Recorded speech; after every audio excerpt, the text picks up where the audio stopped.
నేను కృంగి ఉండగా ఆయన నన్ను రక్షించెను.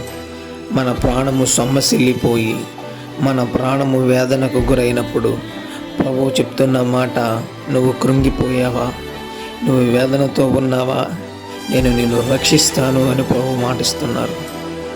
నువ్వే కాదు కానీ మన ప్రియ సహోదరులు ఎంతోమంది వేదనలో కృంగిపోయి బ్రతుకుతున్నారు. వరదల వల్ల వారు ఎంతో వేదన చెందుతున్నారు. వారి కోసం నువ్వు ప్రార్థించాలి.